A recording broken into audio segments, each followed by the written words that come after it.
I was returning from the attorney's office, my heart pounding so hard I could feel every pulse in my temples.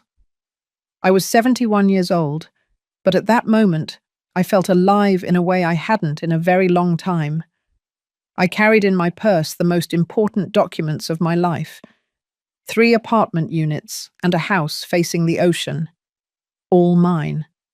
All inherited from my brother, Arthur, the only one who had ever truly believed in me, the only one who saw me as more than a tired mother or a forgotten widow.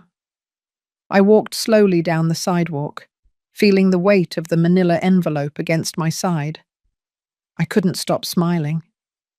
I thought about how I would tell my son, Christopher. I thought about the expression on my daughter-in-law, Lucy's face.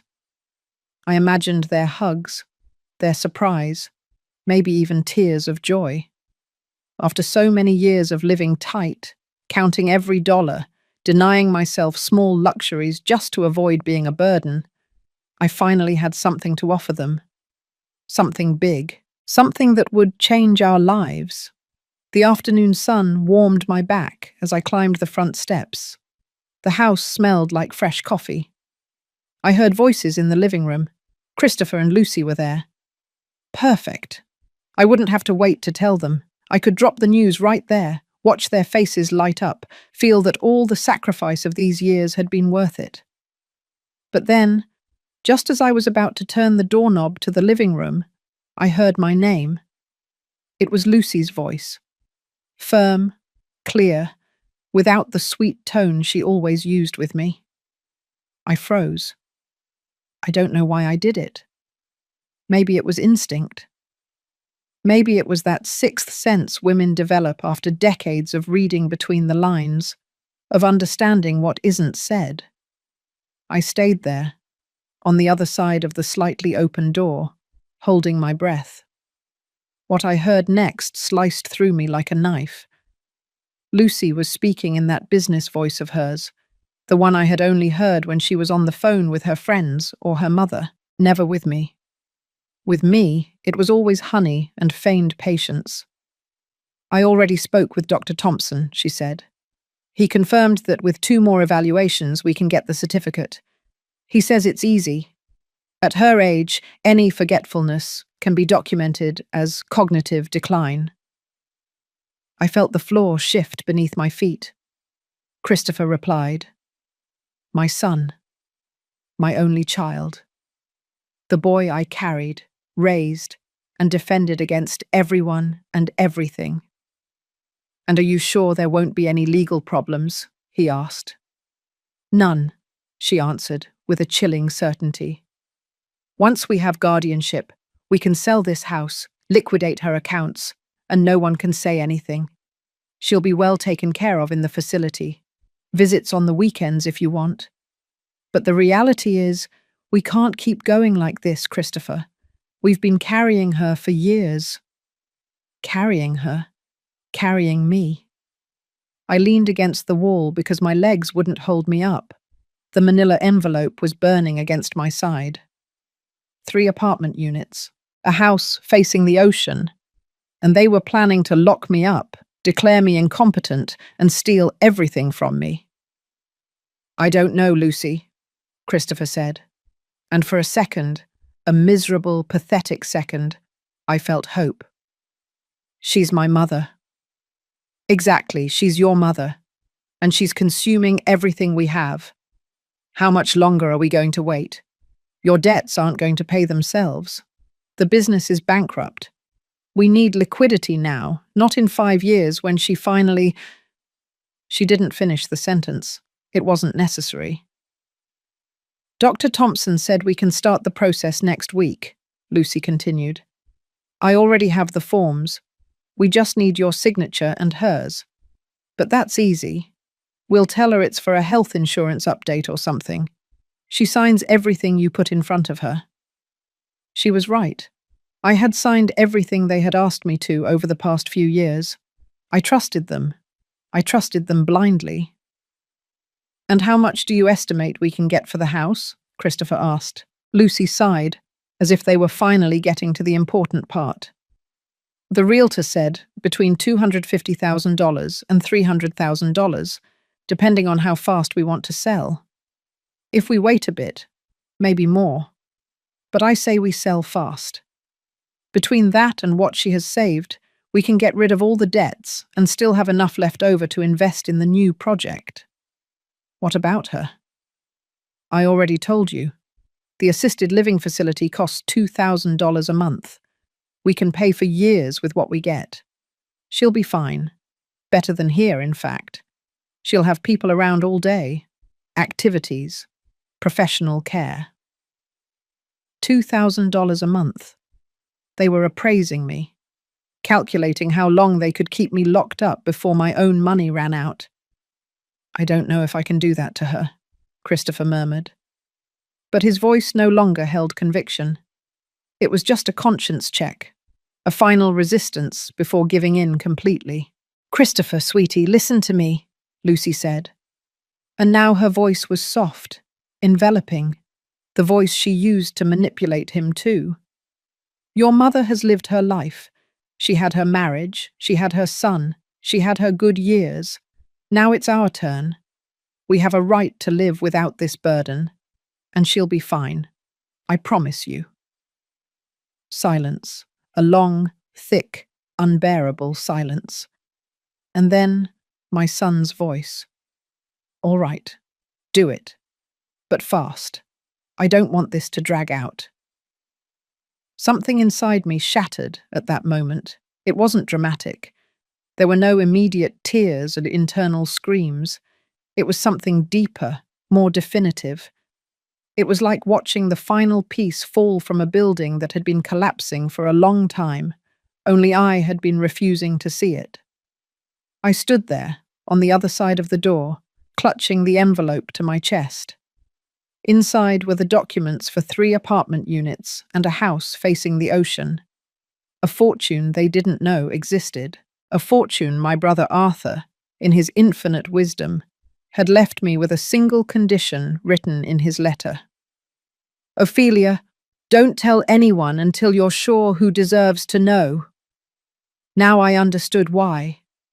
I took a deep breath, forced my hands to stop trembling, and backed away silently toward the entrance. I opened and closed the front door forcefully, making noise this time. I'm home, I called out in a cheerful, almost sing-song voice. I heard quick movement in the living room.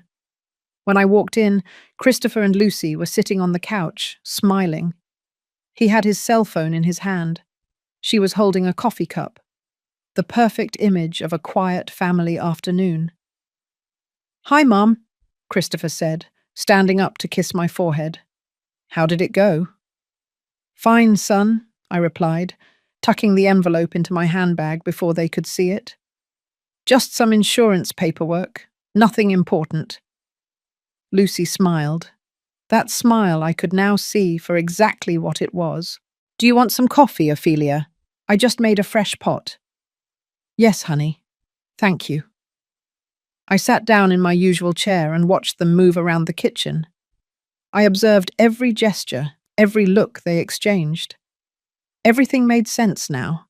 Every comment about my memory, every suggestion that I rest more, every piece of paper they had put in front of me to sign. I took the coffee Lucy offered me and smiled. They didn't know everything had changed. They didn't know the woman they had just planned to lock up and strip of her assets now held more power than they could ever imagine. They didn't know I had listened. And they definitely didn't know that Ophelia Miller, the quiet and convenient widow, had just woken up. My life had been simple. Too simple, perhaps. I was born in a small town where women learned from childhood that our destiny was to care, to serve, and to disappear a little more each day so that others could shine. I married Robert Miller when I was 23 years old. He was a good man, hard-working, the type who comes home tired but always has a smile for his wife. We were never rich, but we never lacked for anything essential either. Christopher was born 2 years after the wedding. He was my only child. I had 2 miscarriages before him and 1 after, so when he finally stayed, I protected him as if he were made of glass. Maybe that's where it all started. Maybe I loved him too much. I protected him too much. I gave him everything I didn't have, and in the process, forgot to teach him the most important thing, that things are earned, not inherited by divine right. Robert passed away 12 years ago, a massive heart attack while driving home from work. He didn't even make it to the hospital. He left me the house, some modest savings, and a small pension that barely covered basic expenses. Christopher was already married to Lucy by then. They had been together for 3 years. At first, after the funeral, they talked about me moving in with them. "You can't stay alone, Mum," Christopher would say. But I resisted. I still had strength. I could still take care of myself. I still had my house, my space, my routines. For 5 years, I lived that way, visiting them on Sundays, receiving their polite calls midweek. But things changed when Christopher lost his job. They never told me exactly what happened. Something about company cutbacks, restructuring, the gentle lies people tell when someone is fired. Lucy worked, but her salary wasn't enough to maintain the lifestyle they had become accustomed to, the expensive apartment in the new part of town, the latest model car, the weekend trips to restaurants. That's when the visits became more frequent, and the conversations more specific. "Mum, this house is too big for you alone," Lucy would say, looking around with those calculating eyes I didn't know how to read yet. "I don't feel alone here. I'm fine," I replied. And it was true. I liked my solitude. I liked my plants in the garden, my television shows at night, my morning coffee on the porch. "But think about the practicality," Christopher insisted. "If something happened to you, if you fell, if you felt sick in the middle of the night, no one would notice until hours later." They had a point about that, I suppose. Old age brings those fears, that feeling of fragility that wasn't there before, that fear of dying alone and being found days later by a neighbor who notices the smell. So when they proposed that we all move into my house together, I accepted. They would sell their apartment, pay their debts, and we would live as a family. "It will be like before, Mum," Christopher said. "Like when I was a kid."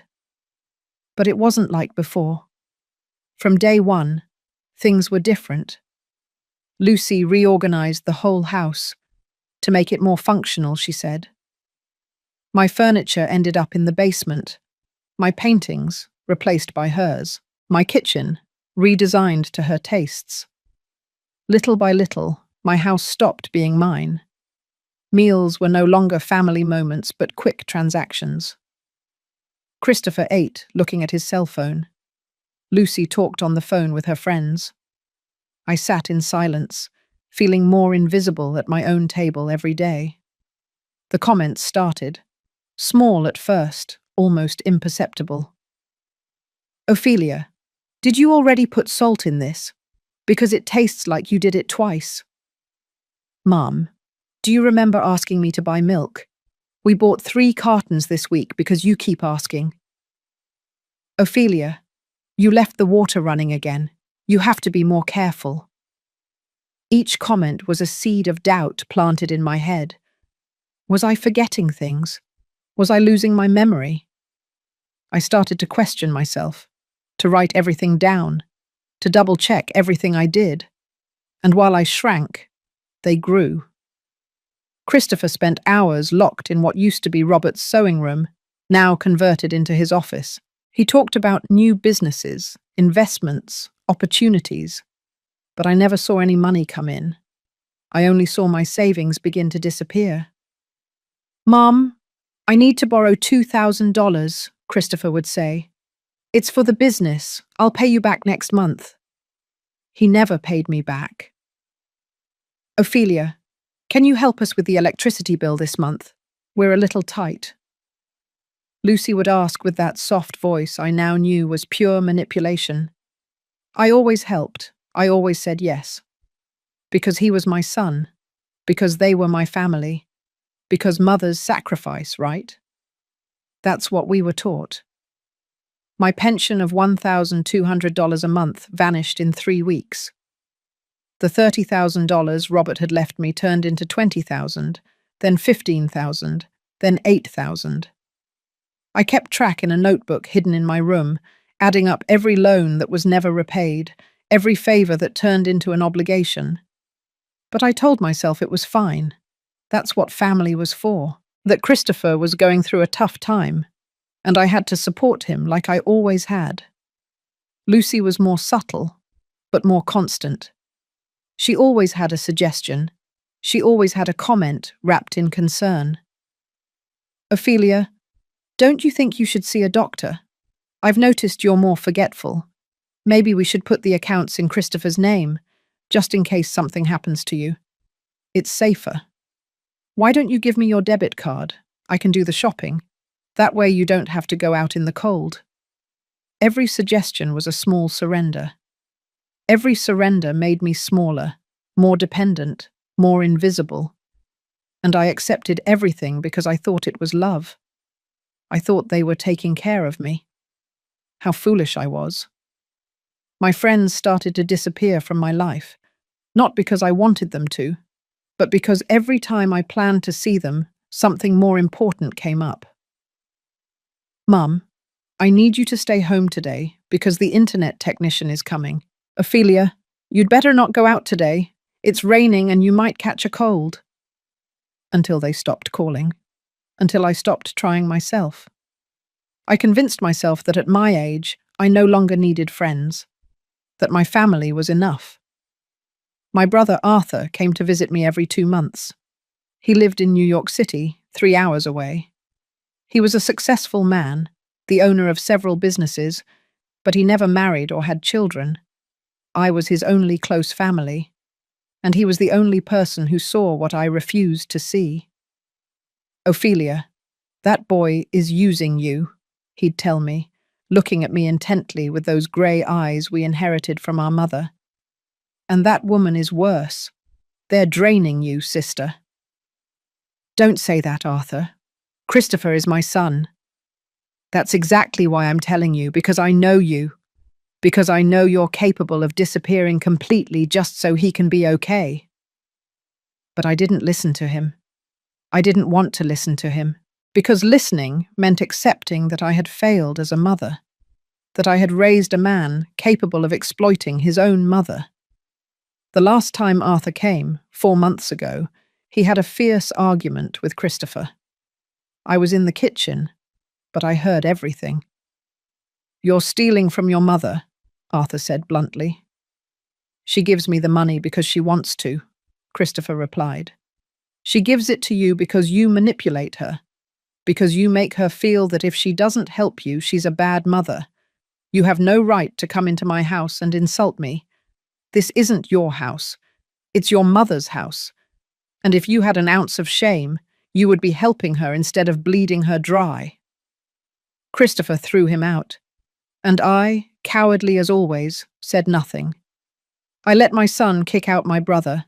I let him leave angry. I didn't know that would be the last time I would see him alive.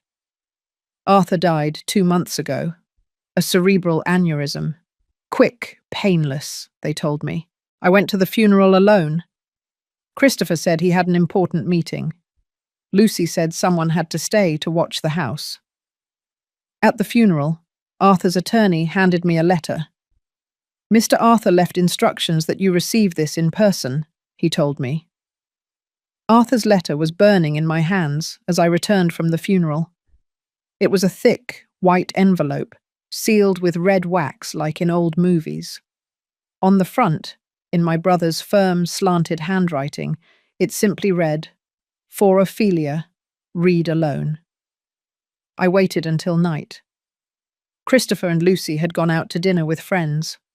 I had said I was tired, that I preferred to stay home. It was a lie. I needed to be alone to read what my brother had to tell me from the other side of death. I sat on my bed, with the night lamp on, and opened the envelope with trembling hands.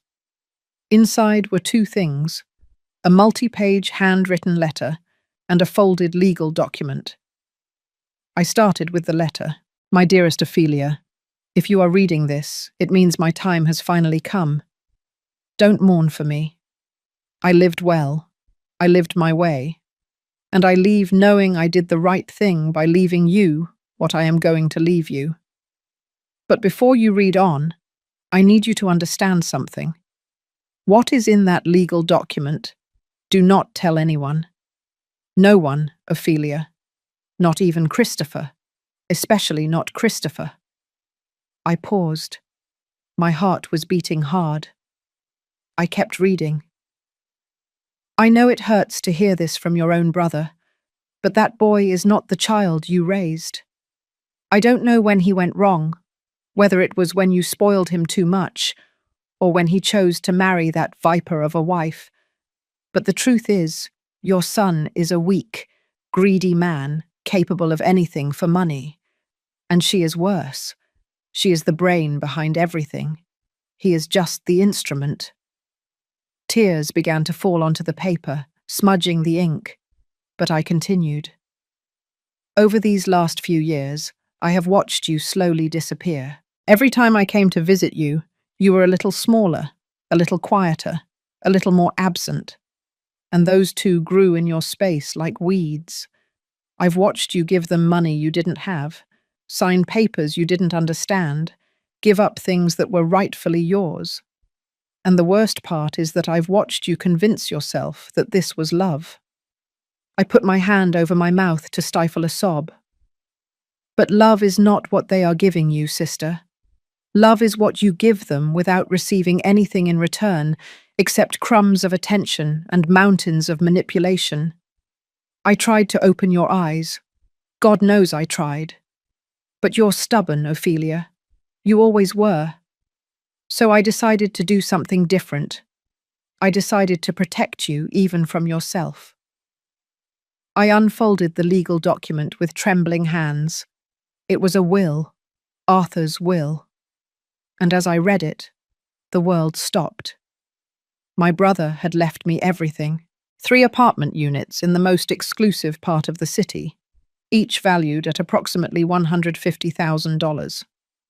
And a house facing the ocean on the south coast, a property he had bought 10 years ago, and which, according to the document, was worth around $300,000. In total, almost $800,000 in property. I had to read it 3 times to believe it. Arthur had no children, had never married, and I was his sole heir. It was all mine. I returned to the letter, my hands shaking so much I could barely hold the paper. These assets are yours and no one else's. I have left very clear instructions with my attorney, Mr. Andrew Harrison. He will contact you to arrange the transfer of the properties. But Ophelia, listen to me closely. Do not tell Christopher or Lucy anything until you are completely sure they won't try to take it from you. And believe me, they will try. My brother knew me too well. I know your first instinct will be to share it with them. You'll want to tell them, help them, give them a part, because that's who you are. But I beg you, sister, don't do it. Not yet. Watch them first. See how they behave when they don't know you have something they want. That's when you'll see who they really are. I turned to the last page. I have lived 73 years in this world, Ophelia, and I have met a lot of people, good people and bad people, and I can assure you that your daughter-in-law is one of the worst. That woman doesn't love you. She never loved you. You are a means to an end, and the end is everything she can get from you. Christopher is weak. She controls him. If you tell him about the inheritance, in less than a week they will be pressuring you to give them everything. They'll invent emergencies, crises, illnesses. They'll make you feel guilty for having when they don't. And you'll give in, because you always give in. He was right. He knew exactly who I was. So I ask you this, dear sister. Be selfish for once in your life. Keep this secret. Protect what is yours. And if at any time you feel you are in danger, that they are manipulating you too much or forcing you to do things you don't want to, call Mr. Harrison. He has instructions to help you. I have paid him in advance to represent you and protect your interests, so you won't have to spend a penny. The letter ended with a simple but devastating farewell. I always loved you, Ophelia. You were the best sister a man could ask for. Now it's your turn to be good to yourself. Don't let them destroy you. Don't give them that power. And if you ever doubt, remember this. People who truly love you don't need you to be broken to feel complete. With all my love, your brother, Arthur. I cried until I had no tears left that night.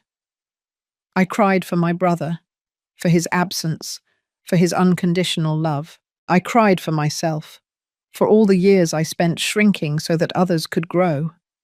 And I cried for Christopher, for the son he had been and the man he had become.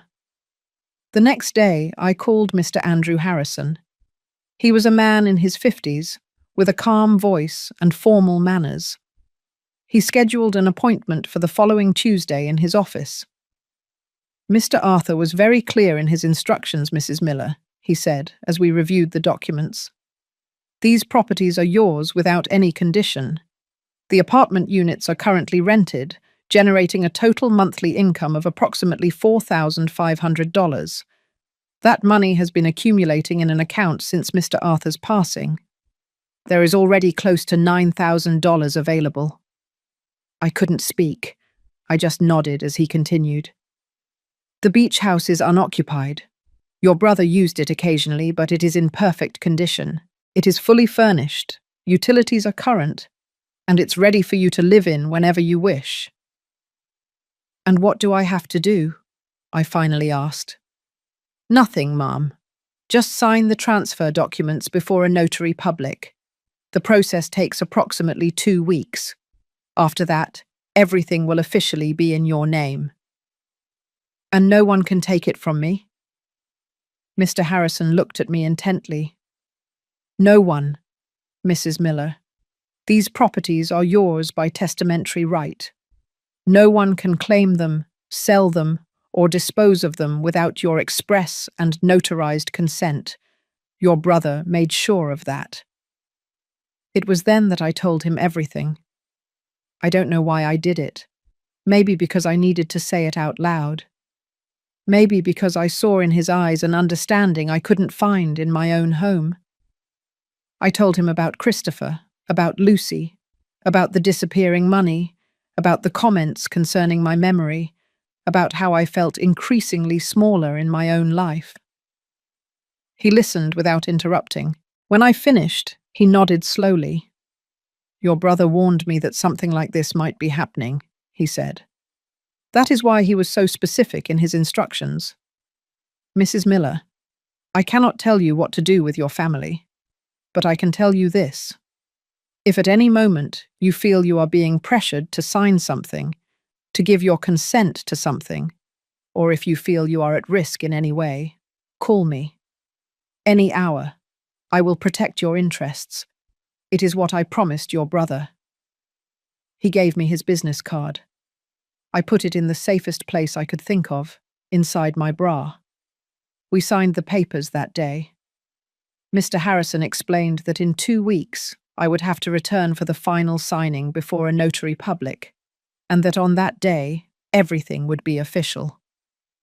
In the meantime, he told me, I suggest you do not mention any of this to anyone. Absolutely no one. Understood. Understood, I replied. But as I drove back home, with the preliminary documents in my handbag, I couldn't help but feel an emotion I hadn't felt in years. It was something like hope. It was something like power. For the first time in a long time, I had something they didn't know about. I had an ace up my sleeve. I had a way out. And then, just as I got home, and was about to tell them everything because my mother's heart didn't know how to keep secrets, I heard them planning to destroy me. The days after hearing that conversation were the strangest of my life. I moved through the house like a ghost who can see the living but can't touch them.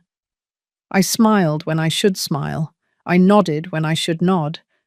But inside, I was completely awake for the first time in years, observing every detail with a painful clarity. I started remembering things. Small thing that seemed insignificant at the time, but now took on a completely different meaning. It was as if someone had turned on a light in a dark room, and suddenly I could see all the traps they had set for me. I remembered that time, 6 months ago, when Lucy asked me to sign some papers.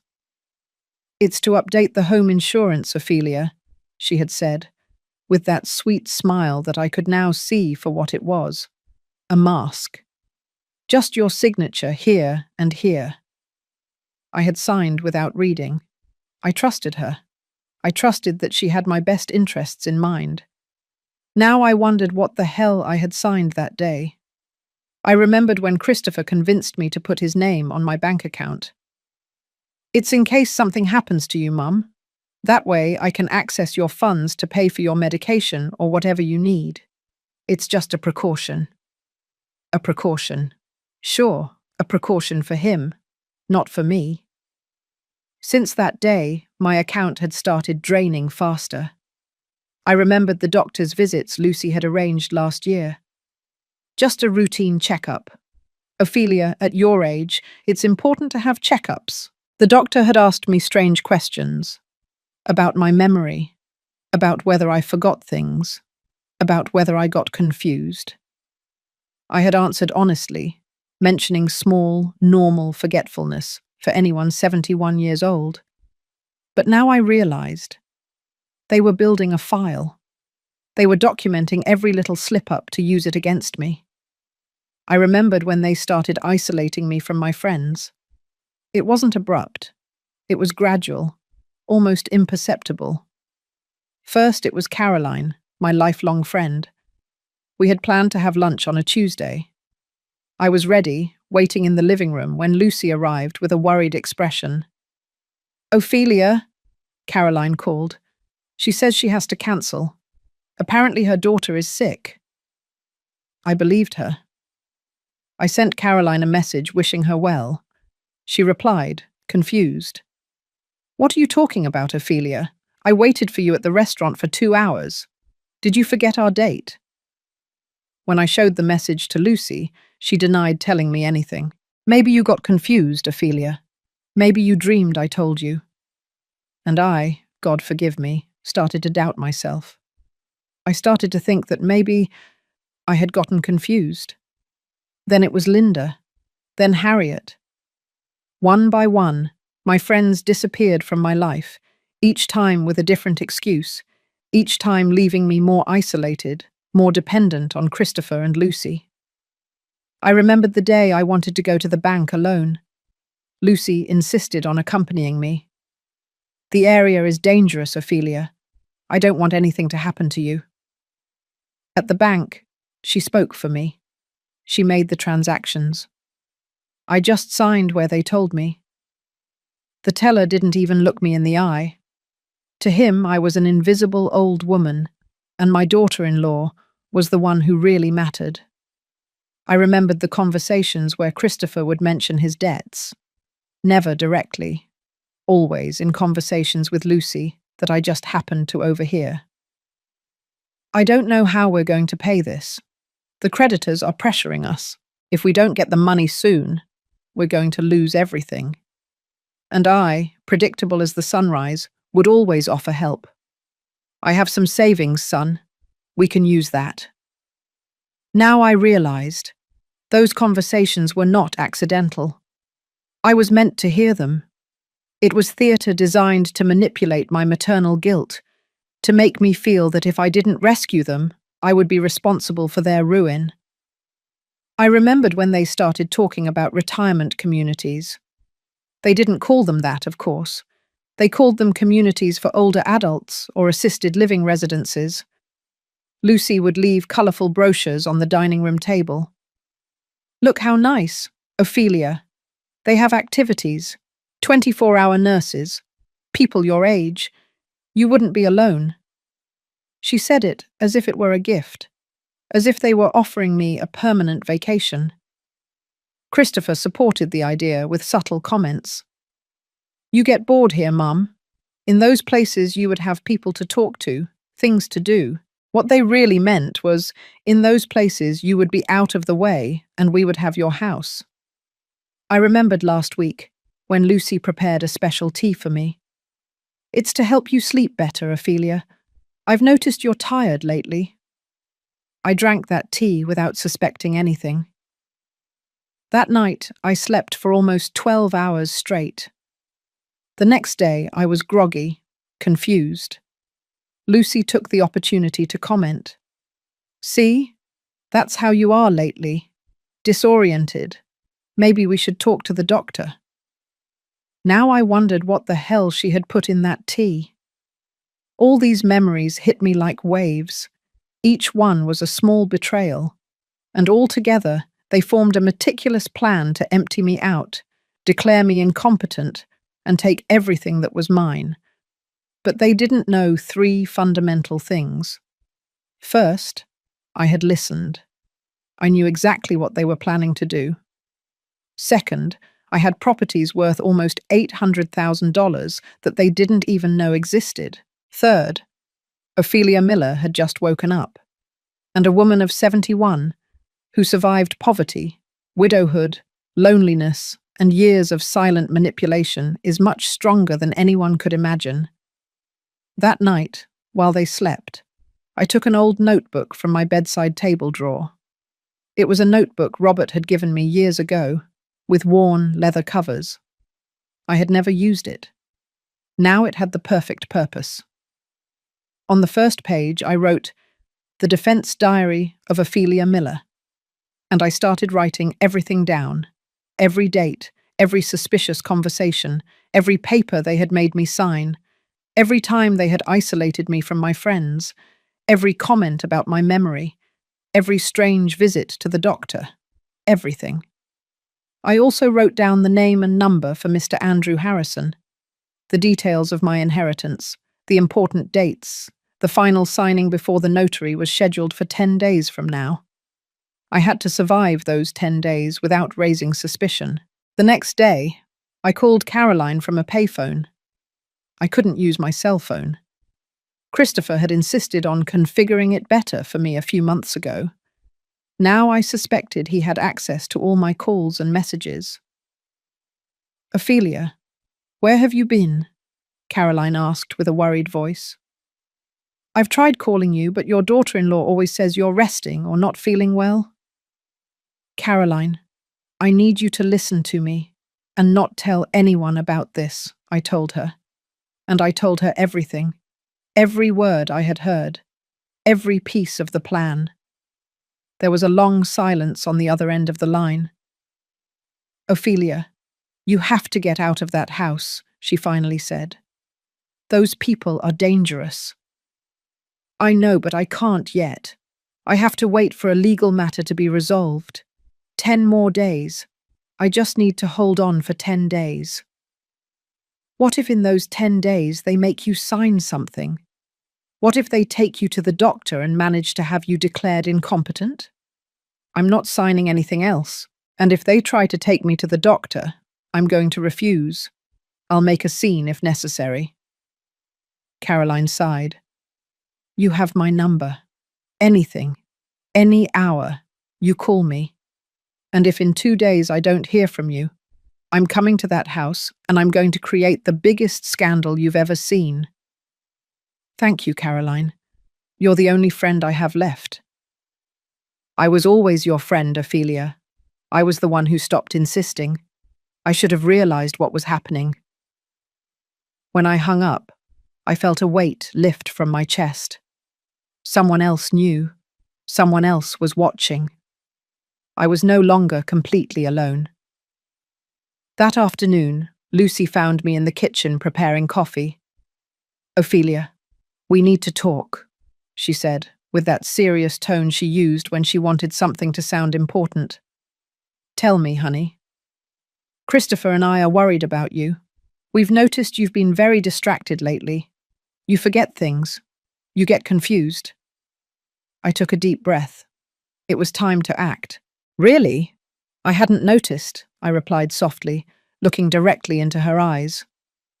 That's why we want to take you to a specialist, a neurologist, just to do a full evaluation. It's for your own good. When? Thursday. We already have an appointment. Thursday was in 2 days, and my notary signing was in 10. If they took me to that neurologist on Thursday, I would surely leave there with a pre-prepared diagnosis of cognitive decline, and then the plan would accelerate. All right, I finally said. If you think it's necessary, I'll go. Lucy seemed surprised by my docility. She expected resistance, but I had learned something these past few days. Sometimes the best defense is to appear defenseless. Perfect, she said with a smile. It will do you good. You'll see. When she left, I took Mr. Harrison's business card out of my bra and memorized his number.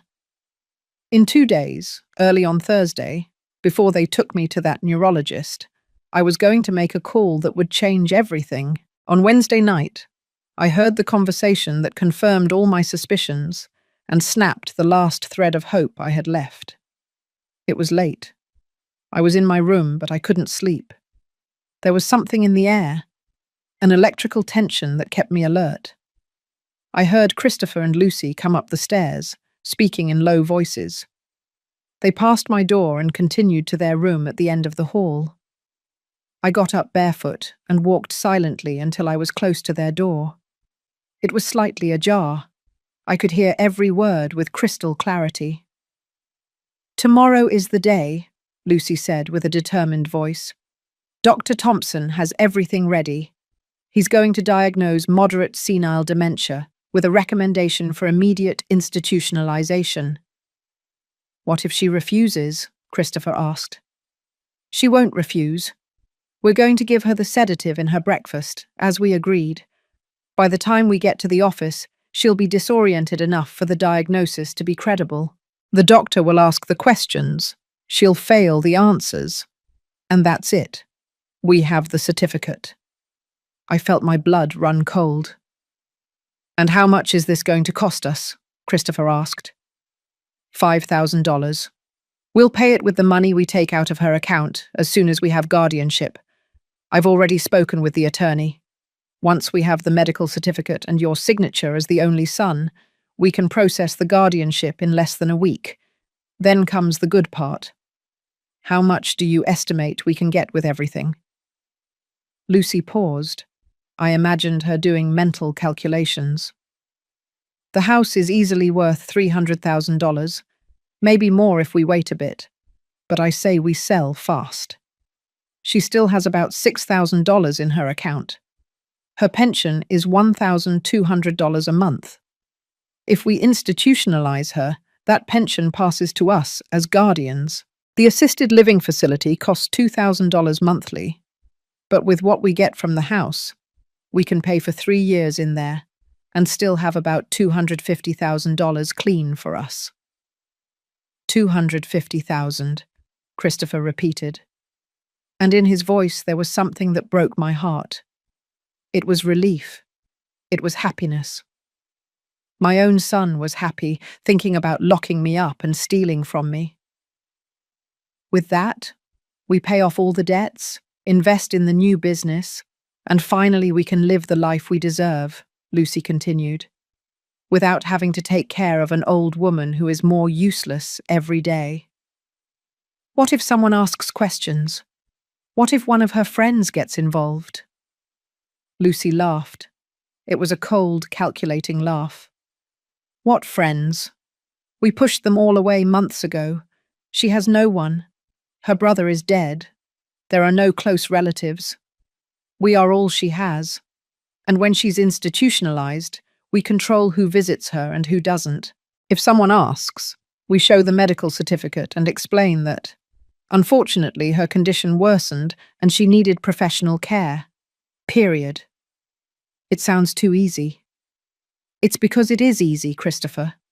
Your mother is an old woman, alone, without real resources. No one is going to ask questions. No one is going to investigate. This kind of thing happens every day. Families institutionalizing their elders because they can no longer care for them. It's perfectly normal. There was a silence. Then Christopher's voice, lower. Sometimes I feel bad about this. Don't be weak now, Lucy said harshly. She had her life. She had her marriage, her youth, everything. Now it's our turn. And besides, we're going to pay for a good place. We're not leaving her on the street. She'll have food, a bed, nurses. She'll be fine. I suppose so. Don't suppose. You know so. And you know we have no other option. Your debts are $80,000, Christopher. 80,000. If we don't pay soon, they're going to come for us. Do you want us to lose everything? Do you want us to end up on the street while she's still sitting here on this house that's worth a fortune? No. So tomorrow we get up early, give her the medication, take her to the doctor, get the certificate, and start the process. In a month. All this will be a bad memory, and we'll be living the life we deserve. I heard movement inside the room. I quickly moved away and returned to my room without making a sound. I closed the door and sat on the bed, trembling from head to toe. $80,000 of debt. My son had $80,000 of debt that I didn't know about, and he was willing to destroy me to pay it. The sedative in the breakfast, the bought doctor, the false diagnosis, the immediate institutionalization. Everything was planned in detail. I looked at the clock. It was 11 at night. My appointment with the notary was in 9 days, but they planned to take me to the doctor tomorrow. If they drugged me, if they got that certificate, everything would be lost. It wouldn't matter that I had properties valued at $800,000 if I was declared incompetent.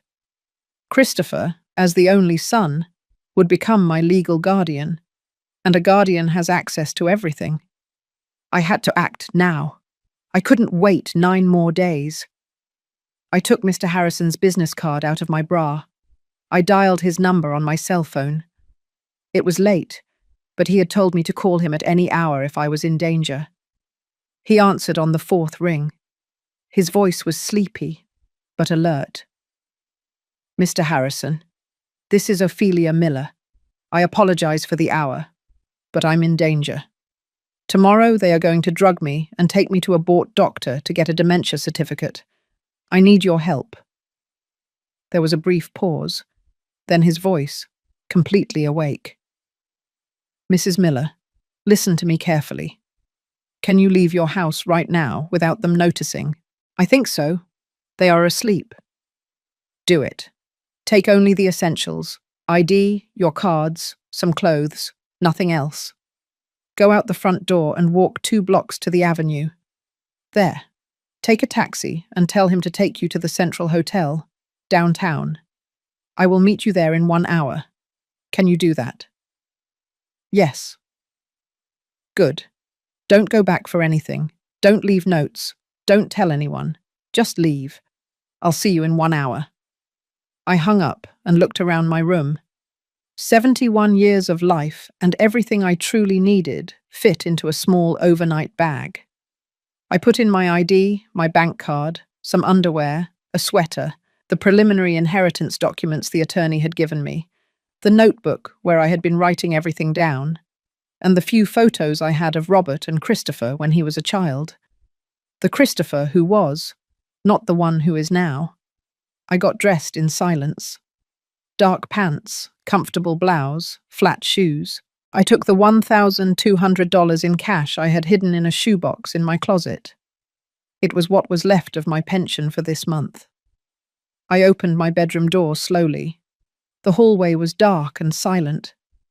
I walked down the stairs step by step, avoiding the 3rd step that always creaked. I reached the front door. My hand trembled as I turned the handle.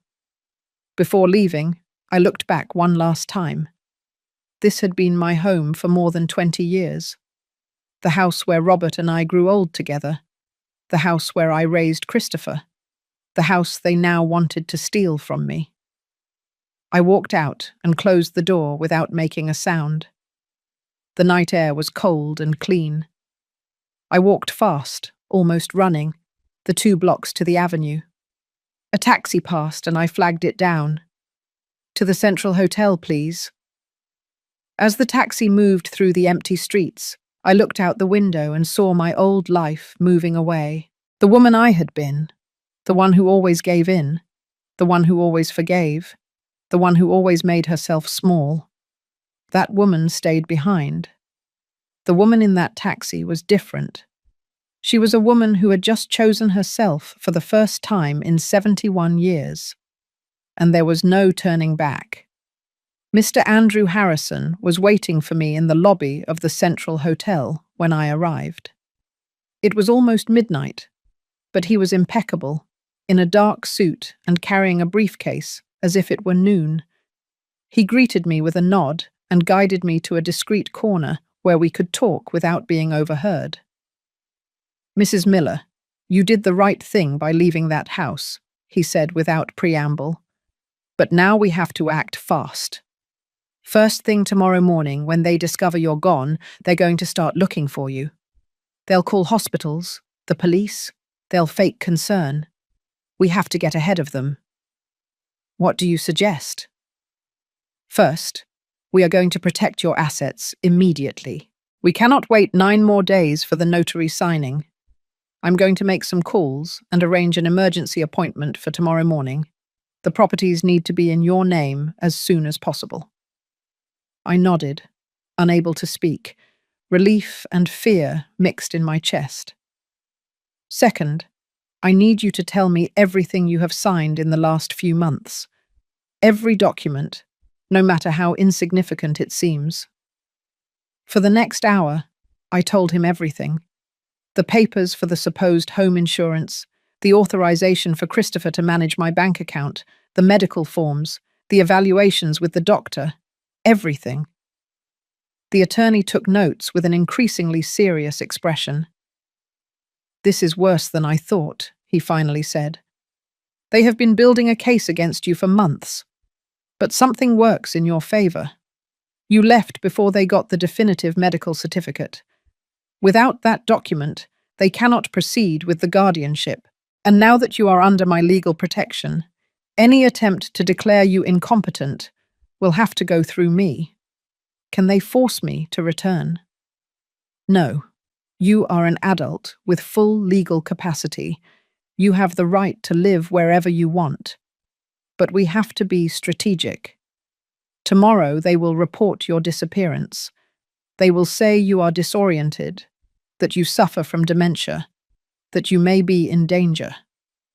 And what do we do?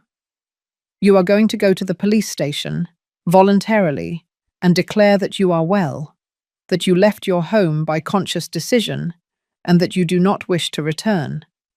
I will be with you. I will also file a preventive restraining order against your son and your daughter-in-law, prohibiting them from approaching you or attempting to contact you." "I can do that." "Not only can you must do it. They represent a direct threat to your well-being and your assets." I checked into the hotel that night under my full name. Mr. Harrison paid for a week in advance. "Consider it an advance on the fees your brother already paid," he said when I tried to protest. The room was simple but clean. Single bed, small bathroom, a window that overlooked the street. I sat on the bed, and for the first time in hours, I cried. Not from sadness, but from liberation. I had gotten out. I had escaped. I was safe. At 0 hours, 7 minutes in the morning, my cell phone rang. It was Christopher. I let it ring until it cut off. It immediately rang again, then again, and again. I counted 17 calls in a row before it finally stopped. Then the messages arrived. "Mum, where are you?" "We're worried." "Please answer. We need to know you're okay." Mum, this isn't funny. Where did you go? If you don't answer, we're going to call the police. I didn't reply to any of them. At 0 hours, 9 minutes in the morning, Mr. Harrison picked me up at the hotel. We went directly to his office, where a notary public he had contacted was already waiting for us.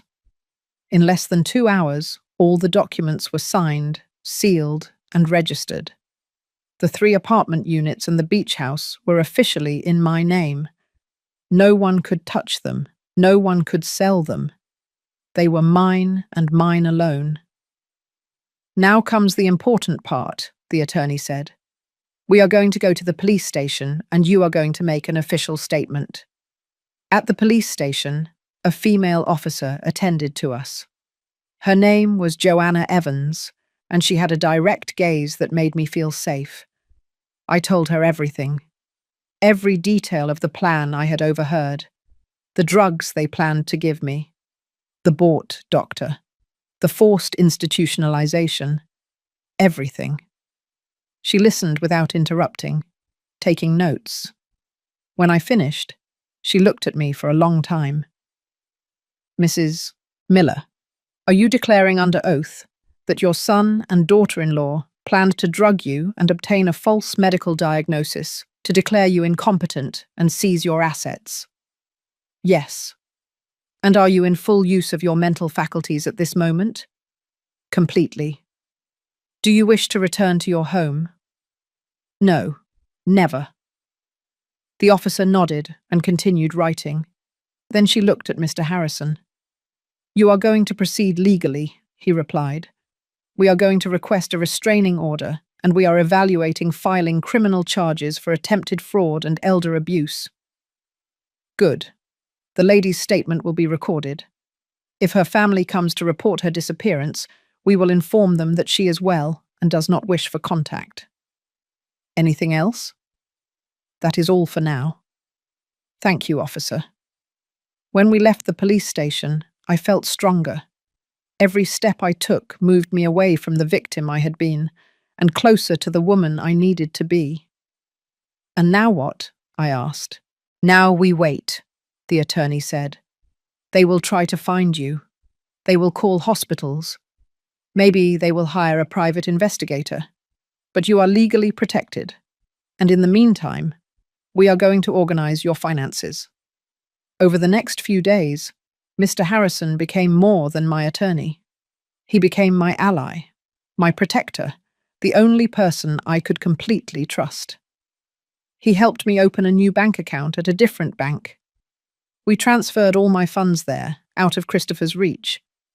He explained how the income from the rented apartments worked. $4,500 monthly that now went directly into my account, plus my pension of $1,200. Almost $6,000 a month. I, who had lived on scraps for years, now had more money than I needed. What do I do with so much? I asked him. Live, Mrs. Miller. Simply live. He also helped me contact Caroline. She cried when she heard my voice. Ophelia, thank goodness. I was about to come to your house to look for you. I'm fine, Caroline. I'm safe, and I have a lot to tell you. We agreed to meet at a cafe the next day. When I arrived, she was already there, waiting for me with tears in her eyes. We hugged for a long time. Look what they did to you, she said, touching my face as if to verify that I was real. They had you prisoner in your own house. Not anymore, I replied. I'm not there anymore, and I'm never going back. I told her everything. The inheritance, the plan, my escape, the properties, everything. Caroline listened with her eyes growing wider. $800,000, she whispered. Ophelia, you're rich. I don't feel rich. I feel free. Which is better? And do they know anything? Nothing. And they won't know until I decide to tell them, if I ever do. My cell phone rang. It was another message from Christopher, number 50-something since I had left. I had stopped counting them. "Mum, please. We just want to know you're okay. You don't have to come back if you don't want to. Just talk to us." I showed the message to Caroline. "Don't believe him," she said immediately. "It's manipulation. They want to locate you." "I know." I deleted the message without replying. Then, for the first time, I blocked Christopher's number and Lucy's. If they wanted to communicate with me, they would have to do it through Mr. Harrison. That night, alone in my hotel room, I looked at myself in the mirror. The woman looking back at me was different from the one I had seen a week ago. Thinner, perhaps. More tired, definitely. But in her eyes, there was something that wasn't there before. There was determination. There was strength. There was life. Ophelia Miller had woken up, and she wasn't planning on going back to sleep ever again. The first week after my escape was strange. I would wake up every morning in that hotel room not knowing for a second where I was. Then the memory would return like a punch. I had left my house. I had left my son. I had chosen to save myself. Mr. Harrison called me every day. He kept me informed of every move Christopher and Lucy made to find me. "They filed a missing person report," he told me on the third day. "They alleged that you suffer from dementia and may be disoriented and in danger.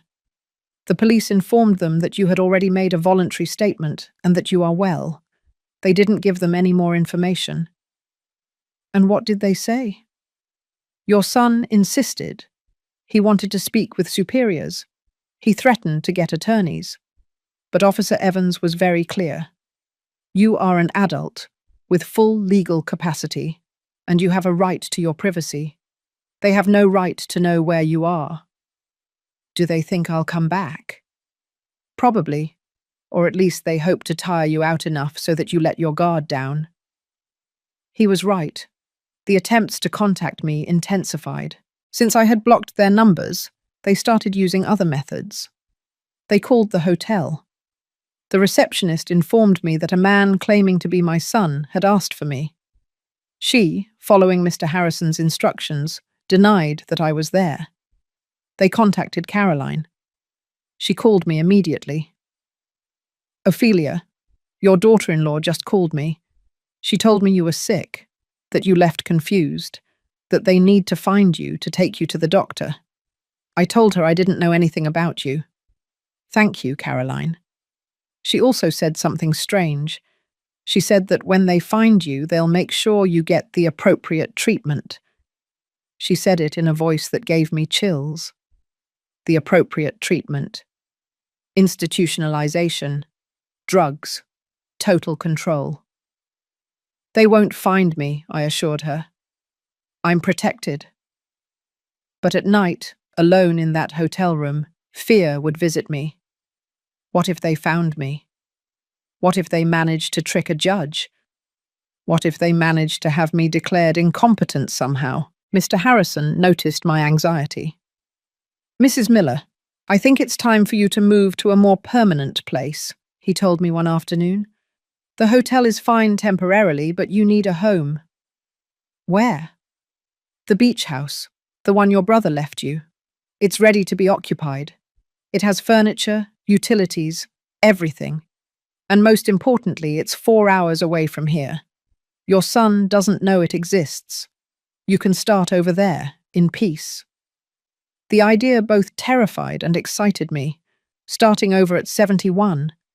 Was living alone in a house facing the ocean possible? "I can take you this weekend so you can see it," he offered. "If you don't like it, we'll look for another option. But I think you'll like it." On Saturday morning, Mr. Harrison came to pick me up. We drove for 4 hours along a beautiful coastal highway.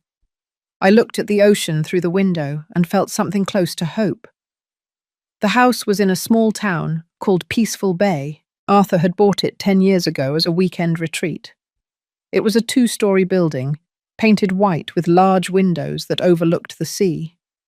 It had a small garden with wildflowers and a wooden deck where you could hear the waves. When I walked in, I was speechless. Everything was immaculate. Large living room with comfortable furniture. Modern, well-equipped kitchen. 2 bedrooms on the second floor, both with ocean views. In the master bedroom, there was a note on the bed. I recognized the handwriting immediately. It was Arthur's. Ophelia, if you are reading this, it means you finally found your way to this place. This house was my sanctuary for years. Now it's yours. No one knows you here. No one will judge you. No one will use you. You can be who you really are. You can rest, live in it, enjoy it. You earned it. With love, your brother.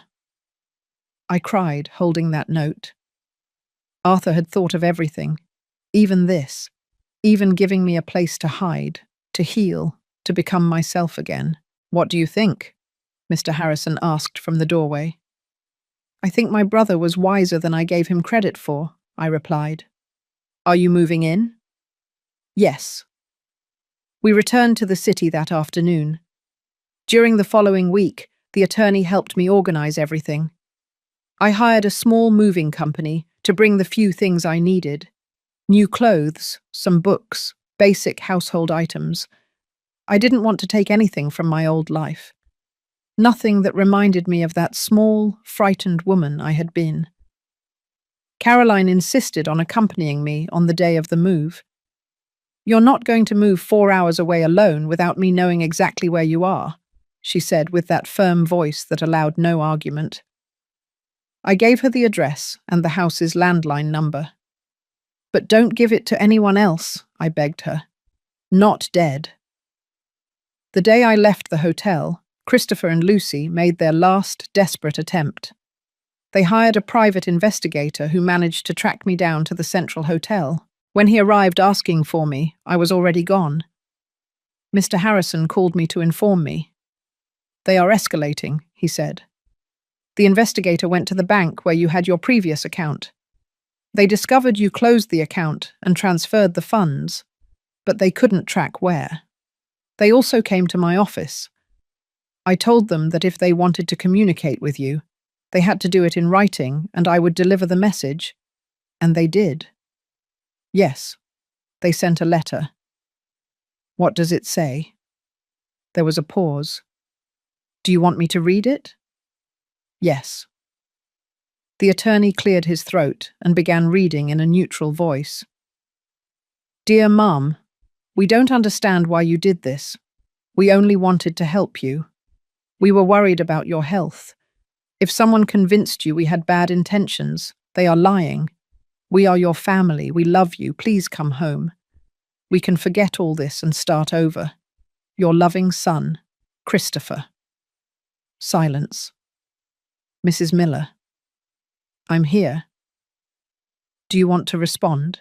I thought about that letter, about every carefully chosen word, about the manipulation disguised as love, about the lie wrapped in concern. No, I finally said. I don't want to respond. Let them think what they want. I already know the truth. There is something else, the attorney continued. They tried to access the property records. They wanted to see if you had bought or sold anything recently. They didn't find anything because the properties were registered in your name before they started looking. But they are investigating your finances. They may discover the inheritance. Eventually, perhaps. But by then, you will be established in your new life. Legally, they can't do anything. The properties are yours. Period. I moved to Peaceful Bay on a Tuesday morning. Caroline came with me and spent the day helping me settle everything. When we finished, we sat on the deck with coffee and looked at the ocean. This is beautiful, Ophelia, she said. Your brother gave you a gift. He gave me a new life. Are you scared? All the time. But I also have something I didn't have before. What? Peace. Caroline stayed that night. We slept in separate rooms but left the doors open, as friends do when they want to feel close. The next morning, before she left, she hugged me tightly. "Call me every week. If you don't, I'll come back here to look for you. I'll call you, I promise." When she left, I was alone for the first time in my new home. I walked barefoot on the beach. I felt the cold sand between my toes. I listened to the seagulls. I breathed the salty air. And for the first time in years, I felt alive. That night, I found something else in the house. In a kitchen drawer, there was an envelope with my name on it. Inside were $5,000 in cash and another note from Arthur. "For emergencies. So you never feel trapped. So you always have a way out." My brother had known me better than I knew myself. He had anticipated every need, every fear, every moment of doubt. I put the money in a safe place and kept the note in my heart. 3 weeks passed in Peaceful Bay, and I began to understand what it meant to live without fear. I woke up when my body wanted to wake up, not when someone needed something from me. I ate breakfast on the deck, watching the sea. I walked on the beach every afternoon. I read books I had wanted to read for years but never had time for. The town was small and quiet. People greeted me without asking questions. I was simply the lady who lived in the white house facing the ocean. No one knew my story. No one judged me. No one expected anything from me. But peace doesn't last when there are unresolved matters. Mr. Harrison called me on a Wednesday afternoon. "Mrs. Miller, I need to inform you of something important. Your son and daughter-in-law have just filed a lawsuit. They are requesting that a judge review your mental capacity and grant them guardianship over you and your assets." I felt my stomach drop. Can they do that? They can try, but they have a problem. You have already made an official statement to the police. You have legal representation. You have demonstrated the capacity to handle your affairs. And most importantly, I have the conversation you overheard documented in your diary. That is strong. I don't know if it's strong enough, but it is a strong point. However, there is something else I need to tell you. The judge has ordered an independent psychiatric evaluation. You will have to appear before a specialist who will determine if you have full legal capacity. And if they say I don't have it, then we would have to appeal. But it won't come to that. You are completely lucid. Any impartial psychiatrist will confirm it. When? In 2 weeks. The evaluation is in New York City. I will be with you the entire time. Those 2 weeks were the longest of my life. Every night I went to bed wondering if a stranger could decide that I was not capable of controlling my own life. I imagined terrible scenarios. Christopher and Lucy winning guardianship, selling everything, locking me up in that facility while keeping my money. Caroline called me every day to encourage me. "You're the most sane woman I know, Ophelia. Don't be afraid." It's not fear of being crazy. It's fear that a corrupt system will believe them instead of believing me. That's why you have a good attorney. That's why you have evidence. That's why you will win. On the day of the evaluation, Mr. Harrison came to pick me up early. We drove the 4 hours to New York City in silence. I mentally reviewed everything I had lived through, preparing to tell it clearly. The psychiatric clinic was a modern building downtown. The doctor who would evaluate me was named Dr. Robert Trevino. He was a man in his 60s, with a soft voice and an attentive gaze. "Mrs. Miller, I'm going to ask you some questions," he said. "There are no right or wrong answers. I just want to get to know you and understand your situation." For 3 hours, he asked me questions about my life, my memory, my recent decisions, my family relationships. I told him everything, from beginning to end. I omitted nothing. I told him about the years of manipulation, The conversation I overheard, the plan to drug me, my escape. He listened without judging, taking occasional notes. "Why do you think your son would do something like that?" he asked at one point. "Because he has $80,000 of debt that he can't pay. Because he's married to a woman who manipulates him. Because at some point he stopped seeing me as his mother and started seeing me as an obstacle between him and the money." "And how do you feel about that?" I thought for a long time before answering. Shattered, betrayed, but also liberated, because I finally saw the truth. And the truth, however painful, is better than the lie. At the end of the evaluation, Dr. Trevino looked at me intently. "Mrs. Miller, you are one of the most lucid people I have evaluated in a long time. What you experienced was systematic financial and emotional abuse. The fact that you were able to recognize it and act to protect yourself demonstrates exactly the opposite of what your family is alleging." I felt tears begin to well up in my eyes. "So, my report will be very clear. You have full mental capacity. There is no medical or psychological reason for anyone else to manage your affairs. The guardianship petition should be rejected." I left that clinic feeling 20 pounds lighter. Mr. Harrison was smiling. "You did very well, Mrs. Miller. Now what happens?" "Now we wait for the court hearing. With this report, your statement to the police, and your direct testimony, they have no case. They are going to lose." The hearing was scheduled for 3 weeks later. Mr. Harrison prepared me for every possible scenario. He explained what questions they would ask me, how to respond, how to stay calm even if I saw Christopher and Lucy. "They are going to try to provoke you emotionally," he warned me. "They will play the victims. They will cry. They will say they only wanted to help you. Don't be fooled. I won't." The day of the hearing arrived. I dressed with dignity. Dark pants, white blouse, the pearl necklace Robert had given me for our 20th anniversary. I looked in the mirror and saw a strong woman looking back at me. We arrived at the courthouse early. Mr. Harrison guided me to the hearing room. And there, across the hallway, they were. Christopher had aged. He had deep, dark circles under his eyes and had lost weight. Lucy was impeccable as always, in a conservative dress and discreet makeup, the perfect image of the worried daughter-in-law. When our eyes met, Christopher looked at me with a mix of surprise and something that might have been shame. Lucy looked at me with pure hatred.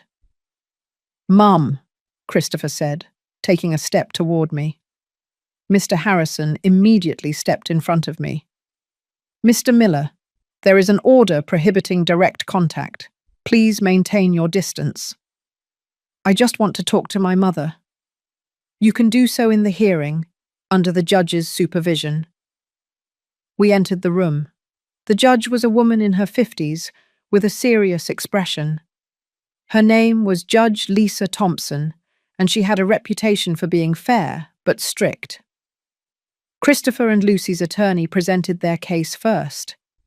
They talked about my age, alleged forgetfulness, my erratic behavior in leaving my home without notice.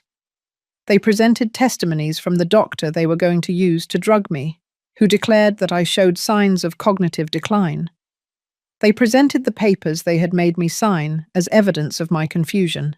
It was all theatre, all lies, but it was well constructed. Then it was my turn. Mr. Harrison presented Dr. Trevino's report.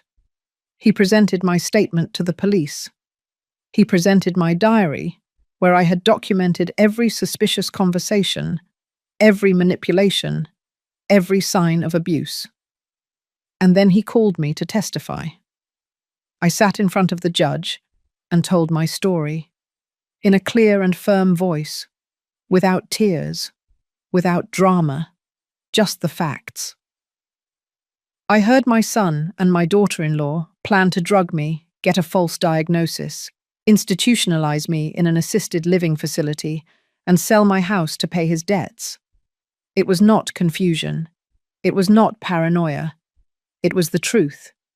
And I had to escape to save my life and my freedom. When I finished, the judge addressed Christopher. "Mr. Miller, is it true that you have $80,000 in debt?" Christopher stammered. His attorney tried to intervene, but the judge silenced him with her hand. "Answer the question." "Yes, Your Honor, but that has nothing to do with my concern for my mother."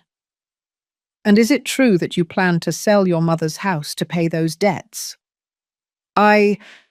We thought she would be better off in a place where she would receive professional care." "That does not answer my question. You planned to sell the house." "It was an option we were considering." The judge wrote something in her notes. Then she looked at me. "Mrs. Miller, do you wish to have any kind of contact with your son?" "No, Your Honor." "And do you feel capable of managing your own affairs?" "Completely." The judge closed the folder. "The guardianship petition is rejected. Mrs. Ophelia Miller has full legal capacity. The restraining order remains in effect. Case closed." Christopher and Lucy left furious. They did not look at me. They didn't say anything. They simply left. I left the courthouse with Mr. Harrison and took a deep breath. I had won. I had protected my freedom. I had closed that door forever. 6 months have passed since the hearing. 6 months since I definitively won my freedom. 6 months living in this house facing the ocean that my brother left me. Life in Peaceful Bay is simple and beautiful.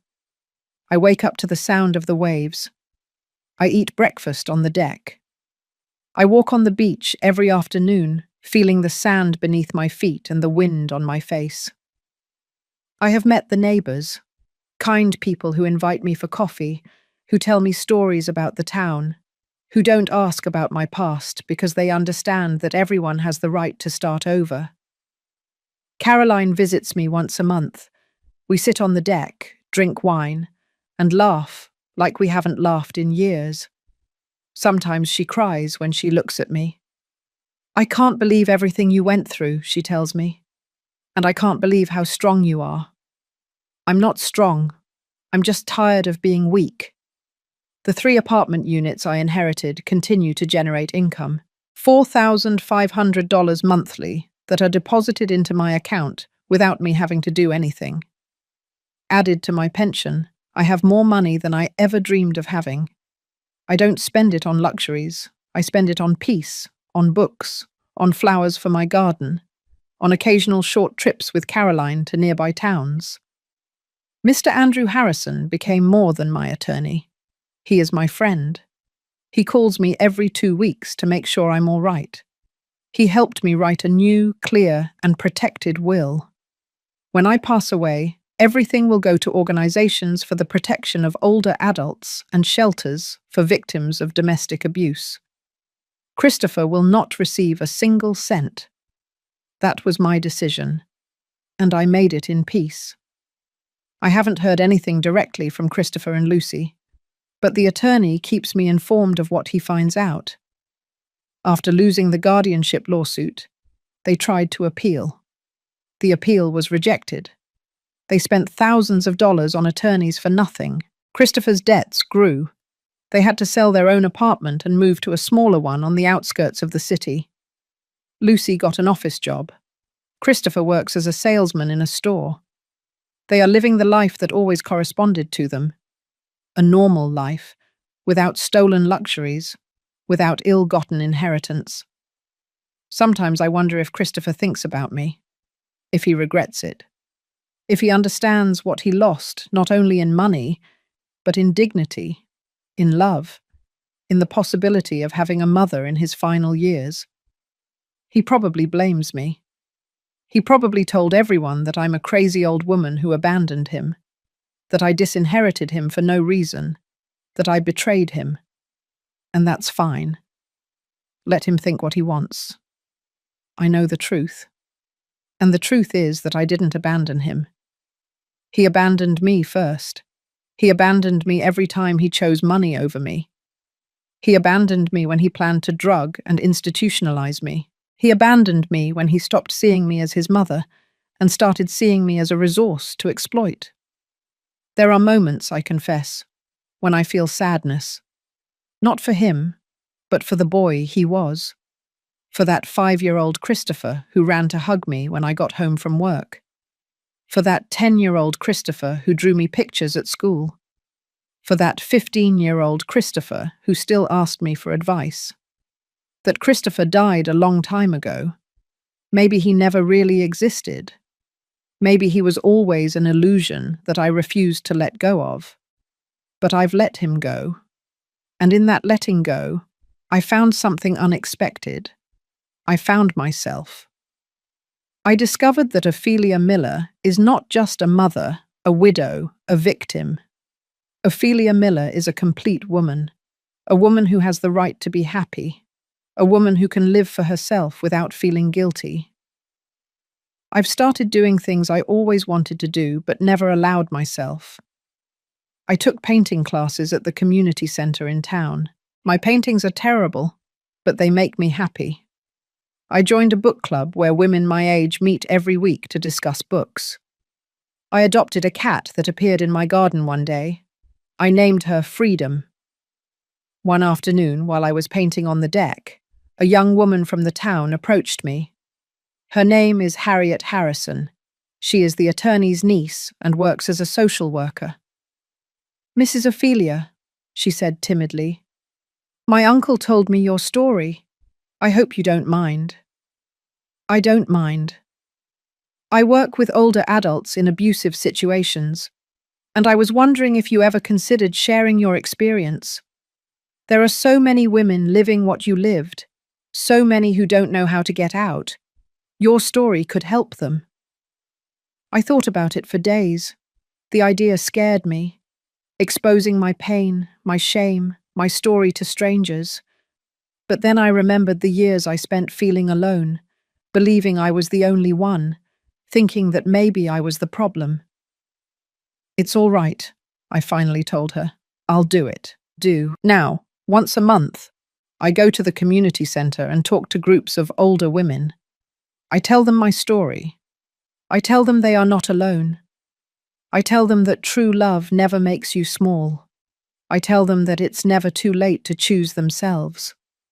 And when I see their faces, when I see the tears of recognition, when someone approaches me afterwards and whispers, 'Thank you, I needed to hear that,' I feel that my pain finally served a purpose." 2 weeks ago, I received a letter. It had no return address, but I recognized the handwriting immediately. It was from Christopher. I held it in my hands for an hour before deciding to open it. Finally, I did. "Mum, I don't expect you to forgive me. I know what I did. I know what we planned. I have no excuses. Greed blinded me. Lucy manipulated me. But that's no excuse. I made the decisions. I betrayed you. I lost my house. I lost my stability. But most of all, I lost you. And that's what hurts the most. I'm not asking you to come back. I'm not asking for money. I just wanted you to know that I regret it, and that despite everything, I still love you.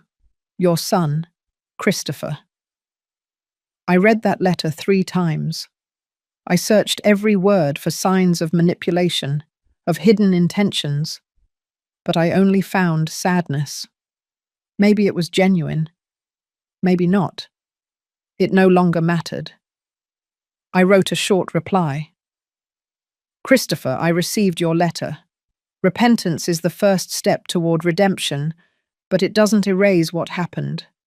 I wish you well in your life. I hope you find your way. But my path no longer includes the possibility of you hurting me again. Take care, Mum." I sent it without a return address. It was my closure, my last word. Today I turned 72. Caroline came to visit and brought me a cake. We ate it on the deck as the sun set over the ocean. "Are you happy, Ophelia?" she asked me. I thought about the whole journey, about the woman I was a year ago, about the woman I am now, about everything I lost and everything I gained. "Yes," I replied. "For the first time in a long time, I am happy." And it was true. It wasn't an explosive or dramatic happiness. It was a quiet, deep happiness, built on the solid foundation of recovered dignity. That night, alone in my house, I went out to the beach. The stars shone over the dark sea. I took off my shoes and walked to where the waves wet my feet. I thought about Arthur, my brother, who had the wisdom to protect me even after his death. I thought about Robert, my husband, who taught me what real love was. I thought about the woman I was and the woman I am now. And in a low voice, just for me and for the ocean, I said the words I needed to say. Thank you for saving me. Thank you for not giving up. Thank you for choosing yourself. The wind carried my words out to sea, and I returned to my house, to my life, to my freedom. This is my story, the story of a woman who almost lost everything, but in the end, won back herself. It's not a story of revenge. It's a story of survival, of dignity, of quiet justice. And if there is anyone reading this, anyone who is living what I lived, anyone who feels small, invisible, and trapped, I want to tell you this. You are not alone. You are not crazy. It is not your fault. And it is never, ever too late to choose yourself. Your life belongs to you. Your dignity belongs to you. Your freedom belongs to you. And no one, absolutely no one, has the right to take it away from you. I am Ophelia Miller. I am 72 years old. And finally, after a lifetime, I am free.